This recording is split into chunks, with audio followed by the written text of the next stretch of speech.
Sure, of course.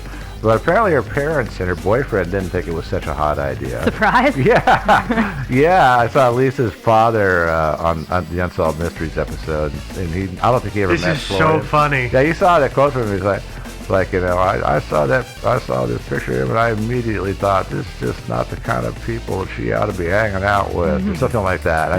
Sentiments that every father has Oh, said hell yeah. just about in history of just about every guy their daughter was with. Yeah. Oh yeah, absolutely. Yeah. Yeah, he just didn't think that Florian was their kind of people. Nah.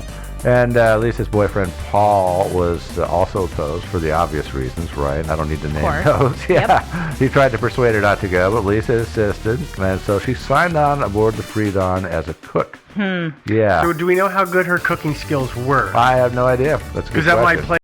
She burned one meal too many. Yeah. You know, I mean, if she was totally badass, so I assume they could have given her pallets of just TV dinners to prepare for the crew. I don't know. But It's not that long of a trip, though. no, I don't know. So, Yeah, Miami to Haiti, I don't think would be more than maybe 3 days, Yeah, well, if they leave... maybe 4 days. They left on the 17th, and Yeah. they expected a call from her on Christmas Day, which is 8 days later, so it had to be less than a week to get there. Yeah, I'm kind of doubting that it would. It's even probably take- half as much at that time. Probably, yeah.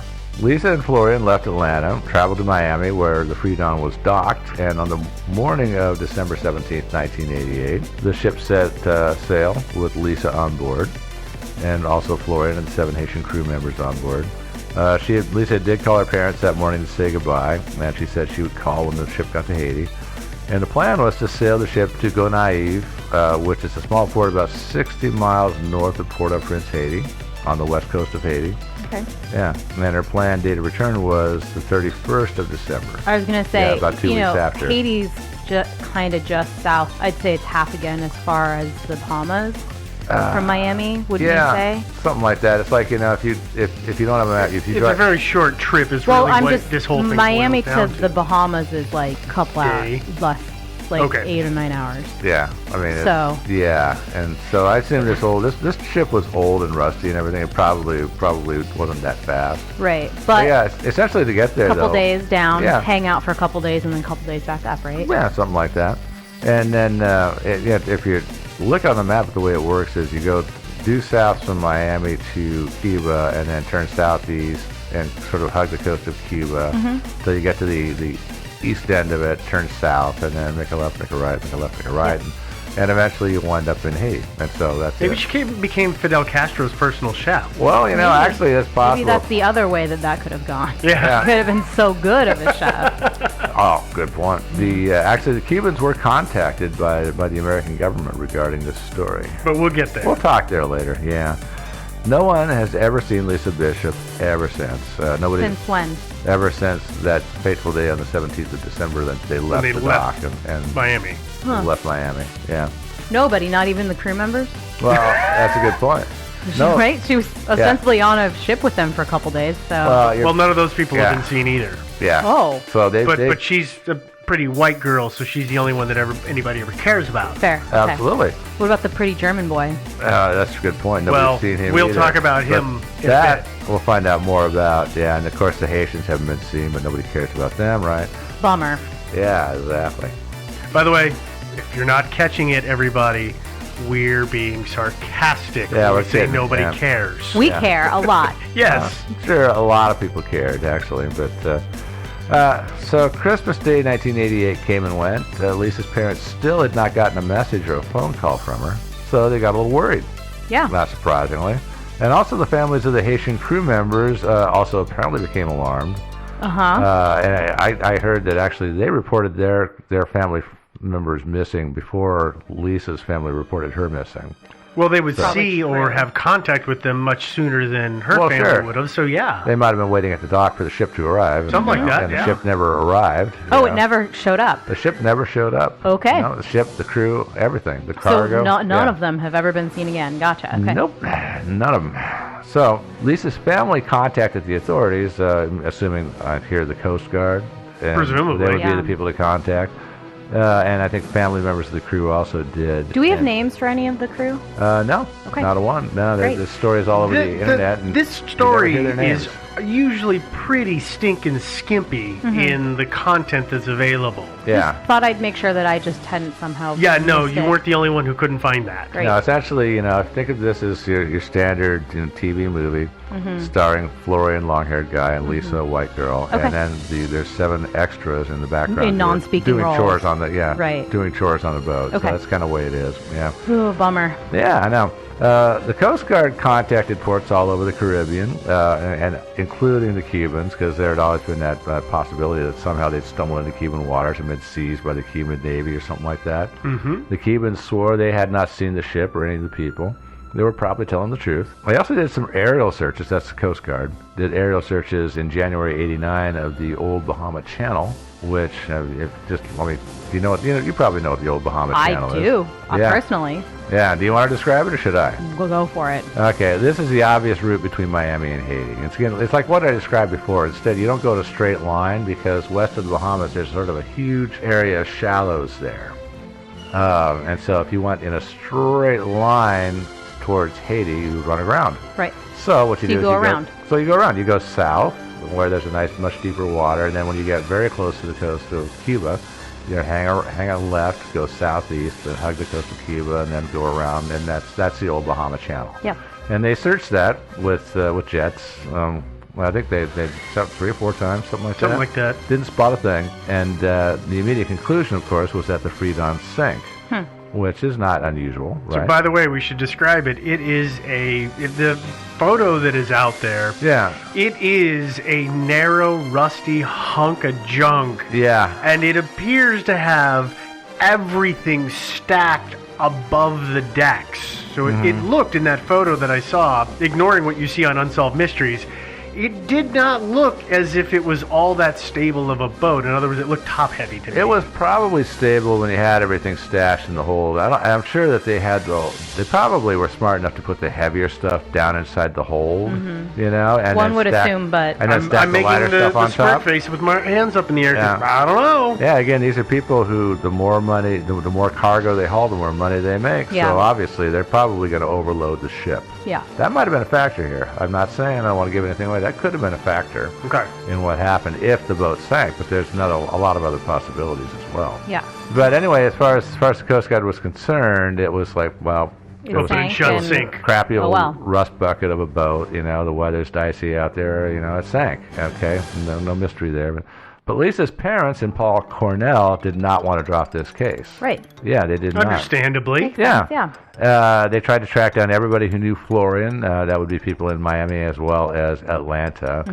And I'm not sure why he hung out in Atlanta so much. He was apparently kind of a drifter. That's what everywhere I've seen it kind of said that he just kind of went where the wind blew. Yeah, kind of that way. Chasing a good time. Yeah. I don't know. I think Atlanta's probably kind of cooler than Miami. Oh, you think Well, but so? if Okay. his boat is docked in Miami, it's weird that he's in Atlanta. There's He's no just obvious waiting. reason for him to be there, I think is what. Yeah. Yeah. Sure. I'm not- Except for it's yeah. maybe cooler. Oh, yeah, it might be a cooler town, and it's only, 500-600 miles away, something Yeah, like that. not So, I don't know about that in 1988 if it was a cooler town than Miami. I thought you were about to say, I don't know about 88 if it was 500-600 miles away. I was Anyway, really wondering for sorry. a second there. Okay, yeah. I have no idea what it was Anywho. like. Yeah. Okay. Okay, where were we? So Oh, yeah, back we to- were talking about yeah. the family. Sorry, Yeah. it's my fault. Oh, no, that's fine. I think. But, my fault. It's fine. okay. No, it's my fault. No, Yes. it's your fault. Yeah, What am I no, Joe, saying? you're right. Yeah. Keep It's going, up- though. Yeah. They also, besides tracking down all of his acquaintances, they tried to get the press interested. And the Miami New Times published a big article about this story in April of 1989. Which would be 4 months later. Yeah, exactly. And an underwater salvager named Bob Nyberg read the article, and he remembered something that he had seen. So he comes forward saying he'd seen the Freedom in Georgetown Harbor on Grand Cayman Island about 2 weeks after it supposedly disappeared. And this is Grand Cayman Island, about 500 miles to the west of Haiti. Yeah. Which is Yeah. the wrong direction. Yeah, it's totally on the opposite side of Cuba from where our boat was Yeah. supposed to be. Yeah. So again, he saw this about 2 weeks after the boat disappeared. He gave a statement on Unsolved Mysteries. Said, I'm going to So I was working in Grand Cayman on January that year. There'd been a boat that came in. We were working underwater, directly in the harbor area where the ships pulled in and tied up. When I heard the ship coming in, we came up, and that's as in came up from underwater. Mm-hmm. And probably safer that way. Probably. And as I was coming out of the water, we looked back and noticed that the name was Freedon, Freedon, and I made a statement to my friend that those guys need their freedom because they can't even spell the word. Yeah. Anyway, he said that the next morning the boat was gone. Yeah, but he said it was definitely Freedon. He made a note of that. Yeah, little things like that can stick out sometimes, you know. Well, that is every time I read the name of this boat, I automatically in my head fixed it. Mm-hmm. So the N became an M because you expect it to be one way. Yeah, I was calling it Freon. Freon, as in the gas? Yeah. Freon is cool. Nice. I like This is that. a cool story now. Yeah. I like Freon better because And all of Freon disappeared. on should be free. Yeah. You know, that's like, Yeah. I know. But when Lisa's family and boyfriend heard about this, Paul Cornwell got together with Bob Nyberg, and the two of them traveled back to Grand Cayman in May 1989 to investigate. Cornwell and Nyberg spoke to witnesses who said that they had actually seen Florian, but nobody had seen Lisa. Interesting. Yeah. Okay. Yeah, they had actually took pictures of both of them down with them and showed it to a lot of people. And they got some IDs on Florian. He was, however, this is Florian, he was seen with a short dude with black hair.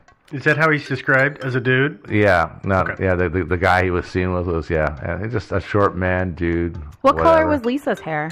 She was blonde, kind of a dark blonde. Yeah. I think. Yeah. She was actually a good-looking girl. But beyond that, Paul and Bob found nothing in Grand Cayman, and so the trail kind of petered out.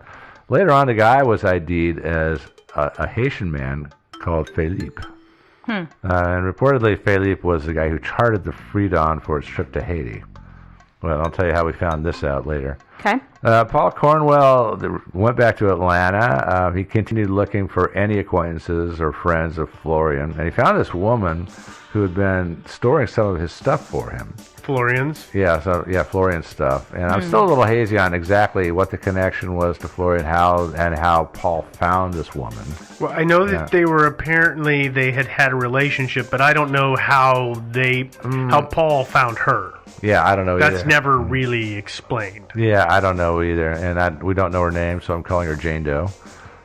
So, Dan, is that okay with you? No, that's fine. I'm just considering. I mean, I'm Jane Doe, Matt thinking Damon. about what. Yeah, Matt Damon. Yeah. No, I'm just trying to think about how she could have come forward. Mm-hmm. Yeah. No, you don't know. You probably somebody in the bar said, "Oh, yeah, I remember you used to hang out with this woman," and it's probably just that way. Yeah.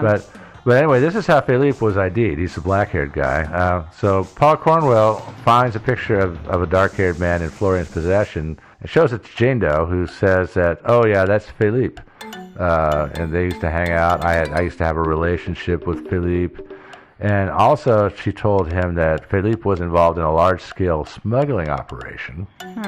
Jane Doe also was the person who told Paul that Philippe was the one who had hired the ship to go to Haiti. Whatever that is worth. But when Paul heard something about, smuggling, obviously that put ideas into his head, right? Right. Yeah. Yes, it would. It would, yeah. And he's thinking, well, something went wrong. They met up with the wrong people, or some horrible plot is uncovered, and Lisa freaks out and threatens to go to the authorities, so they have to bash her over the head with a wrench and throw her body to the sharks, that kind of thing. Something. Yeah, I mean, obviously, I'm sure all sorts of weird scenarios went through his head. Now, if this really is true contraband, then that's really kind of insane to bring along somebody like Lisa, who just can only be a liability. I mean, unless they're smuggling humans. Yeah. And he's trying to smuggle her. Oh, there's that. But we're not there yet. Yeah, we're not quite there. Just saying. Yeah. Just throw that out People there. are going to love this episode. Oh, but you've got to wait to hear more. Yeah. But you got to I wait know. to hear more in that part too. Well, this is actually the standard operating procedure for like the 11 o'clock news and stuff like that. But we're They not the pop news, in. and we've had this conversation. Let's keep moving forward. I'm not 100% sure about the identification of Philippe, because what it sounds like to me is Paul found a photo of a black-haired dude in Florian's possessions, shows it to Jane Doe, who says, "Oh yeah, that's Philippe." But how did he know? I mean, this black-haired dude resembled the person that he'd been told about. In that he Grand was short Cayman. and had dark hair. Short and had dark hair, yeah. But other than that, I don't think it's 100% for sure that Felipe was the guy that had been hanging with him in Georgetown on Grand Cayman Island. Right. Likely, it's quite possible, but not. I would give that one 100%. Yeah. And also, the story got an update recently. Could have been Danzig for all we know. Yeah, it could have been. Danzig? Who's Danzig? Keep going. Okay. I don't even want to go there. All right. Yeah. So the story is not dead, though. It still gets chatted about from time to time on Reddit and Web Sleuths, etc. But there's a recent update from a Redditor whose name is No More Anxiety. Is that you, Devin? Yeah. Yeah, it is? Okay, yeah. But I don't want to dox myself, so. Oh, okay, no more. But No More Anxiety got in contact somehow with Paul Cornwell, and Paul told him a few things. He tracked down Florian's parents, presumably in Germany, who told him that they had not actually heard from him since 1988. Okay. Yeah. Paul also clarified what Jane Doe said about the smuggling thing. He said it was really actually mostly conjecture on her part. Okay. And he said he'd spoken to the families of at least some of the Haitian crew members, and those guys have not been heard of since 1988. Okay. Lastly, Paul told No More Anxiety that there was a sighting of the Freedom by somebody in the U.S. Navy recently, like date unknown, but apparently sometime since like 2010. Weird. That's a huge time for it to disappear and reappear. But Well, okay. especially something as old and crusty and rusty as that thing. You know Yeah. what I'm saying? Yeah. I do. I'm taking that one with a big old grain of salt. Also, one person in the U.S. One Navy. person in the U.S. Navy, and how does he find out? I presume some guy contacted him and just said, "Hey, I was in the Navy," and yada yada yada. So who knows? Sent him a random email. Yeah, could have been. Probably. Yeah, there's also a rumor rocketing around the internet. Well, not rocketing, sort of puttering around the internet, I guess. But there's a rumor that the Freedom has been renamed the Freeliant, and that it's still roaming the high seas. Is that like Yeah. Freedom or Freeliant? That's kind of like Freeliant, French fries yeah. to Freedom fries. Yeah, I guess they wanted to save money on paint. I guess they didn't want to change the entire name. Yeah. Just most of it. Yeah, this is again. Nobody who republishes this claim ever says it is and it's substantiated at all. Explains how. Everybody Right. says it's maybe the Freeliant now, but it's unsubstantiated. So who knows? So that's the extent of the story. So Lisa and the Freedom leave Miami in '88. Nobody is ever seen again, including the ship. And people want to know what the hell happened. Yeah. Yeah. All right. I do too. Yeah, we all want to know, so we got to answer that next. Let's start talking about what possibly might have happened to Lisa, Florian, and the Freedom, and those other 7 dudes. I was gonna say, and the other 7. And the other 7 dudes. Ready to get into our cool theories, and there are actually quite a few for this one. Yeah, we're gonna talk about the theories behind why 7 Haitians and 2 random other people disappeared. Oh, I know what it is. You know what it is? It's Mel Gibson. Mel Gibson? He realized that this ship was floating around. It was going to screw up the movie that he would put out in a couple of years called Braveheart. And everybody was going to get confused if he said the line wrong. You can't take my freedom. Oh, I got that. Freedom! You know, the cast and crew are looking at him like, what the hell are you talking about this time, Mel? It's like, oh, wait, they already took that shit. Yeah. No, that's a little known fact that when he screams freedom at the end, originally it was misspelled in the script, and he did scream freedom. That's Yeah. yeah. No, All right, not for really. reals here. Oh yeah, for reals. Okay, back to our theories. Well, our first one is the obvious one, of course, the Bermuda Triangle. It is course. very close to the Bahamas, so. Yeah, and so they would be kind of like off in the westernmost tip of the triangle there. But yeah, they could have like sailed enough into it probably to meet some mayhem, like interdimensional time warp kind of thingy. Seems unlikely. Okay, well, you guys don't want to go into that any more deeply? No, I really don't want to talk about how I was transported back to 1942 and sunk by the Germans. Yeah. Though I guess it probably would have fit in that time period. It would have. They were like, this is definitely a period ship. Shoot it! Yeah, they always get transported to right before some cataclysmic historic moment. Right. And what It showed up on Bikini Atoll. Yeah, exactly. Yeah, that would be great. Yeah. Hey, what's that over there? It's going tick, tick, tick. Yeah. But that is definitely not the case. No. Yeah. Okay, so no Bermuda Triangle, no like Philadelphia experiment here. Let's get to some more real life possibilities. Okay. And there are many here, but in no particular order, pirates. Yeah. Which, is not actually, Pirates of the Caribbean was a movie, and so therefore it must be real. Actually, the Caribbean does have a lot of pirates. It's had pirates for centuries. Yeah. Lots Real and ones, lots of too. them. And there are real ones even today. Yeah. They're still out there plying their trade. Maybe the Freedom was taken at sea, diverted to some other mission. I don't know if there was how likely it would be that their cargo was that valuable, although maybe they could have taken it to some port somewhere. I can't envision this particular vessel being contracted to carry a high value